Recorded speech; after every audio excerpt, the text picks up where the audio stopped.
आज मैं आपको बताने वाला हूँ सोल्डर आयरन की जो सोल्डरिंग बिट होती है उसको कैसे क्लीन करते हैं। हम बहुत सारे गलत तरीके यूज़ करते हैं सोल्डरिंग आयरन की बिट्स को साफ़ करने का।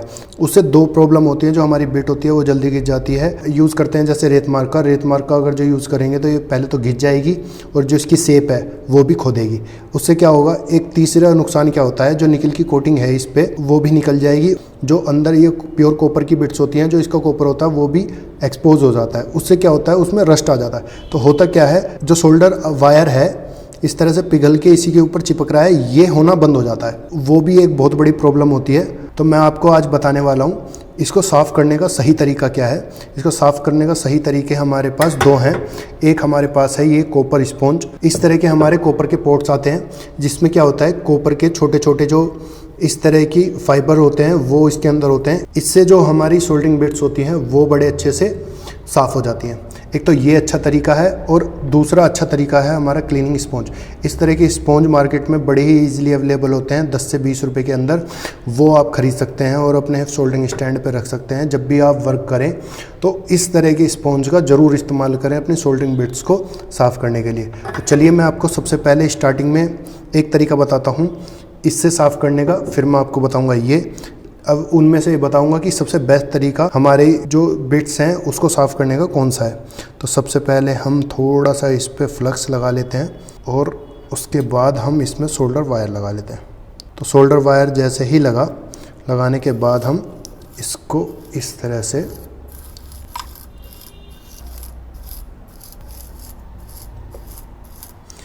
से साफ़ कर लेते हैं। इसमें भी एक तरीका है, हमें सिंपल ऊपर से लेके नीचे इस तरह से घुमा के इसे लगाना है। तो आप देख पा रहे होंगे कि ये कितना क्लीन हो गया जो इसकी बिट्स है। तो इस टाइम पे जो हमने ये प्रोसेस किया, तो इसके बाद ये जो बिट है पूरे अच्छी तरीके से क्लीन हो चुकी है। जो हमने अपना काम कर लिया उसके बाद हम रख देते हैं। तो इसकी जो लाइफ है और इसकी जो सोल्डरिंग क्वालिटी है वो दोनों ही मेंटेन रहेंगी और ज़्यादा टाइम तक ये बिट चलेगी। एक तरीका तो ये है, बट अब मैं आपको दूसरा तरीका दिखाने वाला हूँ जो सबसे बेस्ट तरीका माना जाता है। मैं भी इसी तरीके को ज़्यादातर यूज़ करता हूँ। सोल्डरिंग बिट को क्लीन करने के लिए सबसे पहले एक बात ध्यान रखना, उस पर सोल्डर वायर इस तरह से ज़रूर लगाना। उससे होता क्या है कि वो जो सोल्डर वायर होता है ना, वो पूरी बिट्स में से जो रस्ट होता है उसको भी गर्म करके इस तरह से निकाल देता है। अब इस पे मैंने ये क्लीनिंग स्पॉन्ज है, इस पे मैंने डाला हुआ है पानी। आप वैसे इस तरह के जो लिक्विड फ्लक्स आते हैं वो भी डाल सकते हैं। तो आप देख पा रहे होंगे कि जैसे कि इस पे मैंने अभी सोल्डर लगाया है तो इस पे जो रस्ट आ गया, आगे भी इसकी पॉइंट पे भी रस्ट आ गया है और थोड़ा सा सोल्डर वायर भी चिपक गया है, जो बहुत ही अजीब लग रहा है। तो यहाँ पे मैंने लिया हुआ है क्लीनिंग स्पॉन्ज। क्लीनिंग स्पॉन्ज में मैंने इसमें पानी मिलाया हुआ है, तो आप इसे ऐसे साफ़ कर सकते हैं। होता क्या है, अगर जो हम जब इससे साफ़ कर रहे होते हैं, इससे भी एक छोटी सी प्रॉब्लम होती है कि इसमें पानी मिला होता है ना, तो इससे क्या होता है, इसका जो टेम्परेचर होता है वो कम हो जाता है, जो आगे की बिट होती है। इसमें एक छोटी सी खामी यही होती है, लेकिन जो सबसे अच्छी क्लीन होती है बिट्स वो इसी से होती है। इतनी अच्छी इससे भी नहीं हो पाती जितनी अच्छी इससे होती है। तो मैं आपको एक बार दिखा देता हूँ। इसमें जो आगे हमारी बिट क्लीन हुई है वो कुछ इस तरह की हुई है। अब आप देख पा रहे होंगे कि इस पर पूरे पे सोल्डर वायर जो है बड़े आराम से चिपक रहा है, शुरू से लेके एंड तक। एक बार मैं आपको दोबारा से क्लीन करके दिखा देता हूँ।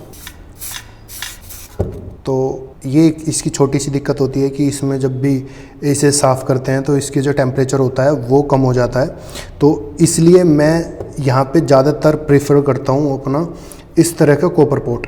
तो इस तरह के जो कॉपर पोट आते हैं वो एक तो ज़्यादा महंगे नहीं होते और चलते भी बहुत ज़्यादा दिन है। तो होता क्या है, इसमें मैं आपको एक बार इससे भी साफ़ करके दिखा देता हूँ। तो इसमें हमने लगा दिया है सोल्डर वायर, और सोल्डर वायर लगाने के बाद हमें अब ध्यान देना कि जब भी हम इसे इस तरह से करते हैं, इस तरह से साफ़ करते हैं इसे, तो इसमें से जो छोटे छोटे सोल्डर होते हैं वो निकल के बाहर गिरते हैं, तो वो आपके हाथ पे ना गिर जाए।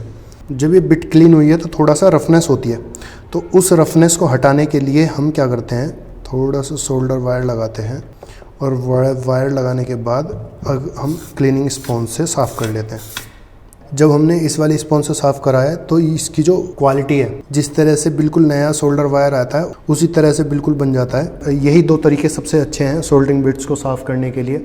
ये जो तरीके हैं वो हमारी हर तरीके की सोल्डरिंग आयरन्स पे वर्क करते हैं, चाहे वो इस तरह के महंगे आयरन हो, चाहे वो हमारे थोड़े से सस्ते आयरन हो। और जो हम रेत मार्क का यूज़ करते हैं वो सबसे बेकार तरीका होता है हमारे क्लीन करने का, क्योंकि जो हम पार्ट क्लीन करना चाहते हैं एक्चुअल में वो हम उससे घिस ही देते हैं, तो वो एक्चुअल में क्लीन नहीं हुआ, वो हमने घिस के हटा दिया। वो बेस्ट तरीका नहीं माना सोल्डरिंग आयरन्स की बिट को साफ़ करने का।